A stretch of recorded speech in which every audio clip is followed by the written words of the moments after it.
Hi viewers, welcome to Venky's kitchen. ఈరోజు మనం తయారు చేయబోయే రెసిపీ తోటకూర వేపుడు.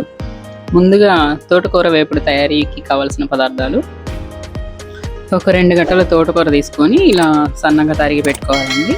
నీట్గా 2 సార్లు కడుక్కోవాలి. ముందుగా మనం తరిగిన ఉల్లిపాయలు 2 తీసుకోవాలండి. 2 ఉల్లిపాయలు, 2 పచ్చిమిర్చి ఇలా తరిగి పెట్టుకోవాలి. తాలింపు గింజలు 2 స్పూన్లు, కొత్తిమీర కొంచెం, ఒక 15 జీడిపప్పులు, ఒక రెమ్మ కరివేపాకు తీసుకోవాలి. ఒక 5 వెల్లుల్లి రెమ్మలు తీసుకోవాలండి. ఇప్పుడు మనం తయారీ విధానం చూద్దాం. ముందుగా ఇలా ప్యాన్ పెట్టుకొని ఆయిల్ వేడి చేసుకోవాలి. ఒక 4 స్పూన్లు ఆయిల్ వేడి చేసుకోవాలి.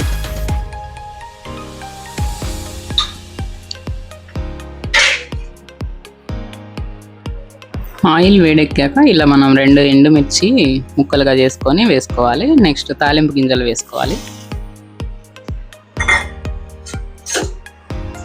ఈ తాలింపు గింజలు వేడెక్కాక ఈ కరివేపాకు వేసుకోవాలండి, ఒక రెమ్మ. నెక్స్ట్ వెల్లుల్లి రెబ్బలు వేసుకోవాలి, ఒక 5.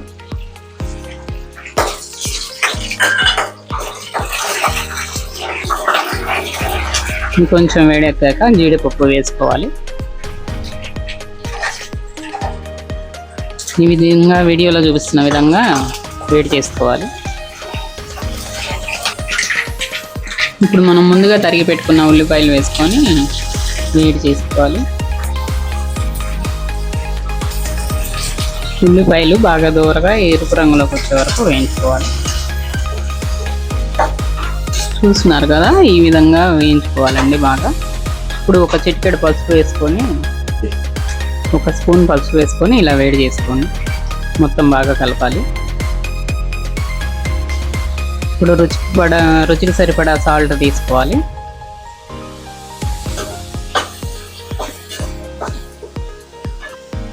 ఇలా మీడియం ఫ్లేమ్లో పెట్టుకొని ఒక 2 మినిట్స్ మూత పెట్టుకొని వేడి చేసుకోవాలి. ఈ విధంగా మనం ఆనియన్స్ గోల్డ్ కలర్ వచ్చే వరకు వేయించుకోవాలండి.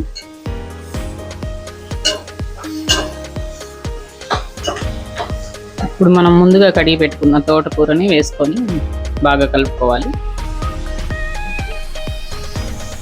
బాగా ఫ్రై చేసుకోవాలి ఒక 10 మినిట్స్.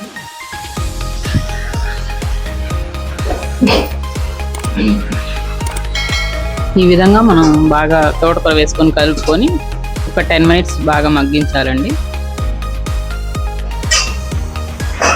చూస్తున్నారు కదా, ఈ విధంగా ఒక 10 మినిట్స్ బాగా వేపుకున్నాక తోటకూరని ఇలా బాగా కలుపుకోవాలి.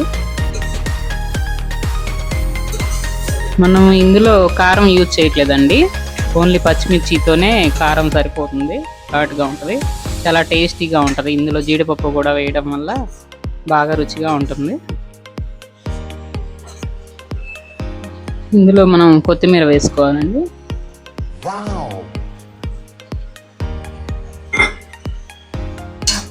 కొత్తిమీర వేసుకొని ఇలా బాగా ఒక 5 నిమిషాలు ఫ్రై చేసుకోవాలి.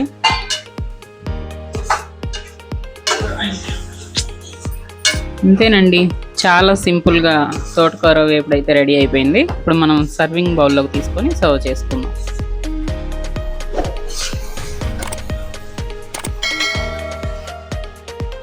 Please like, share and subscribe. Thanks for watching.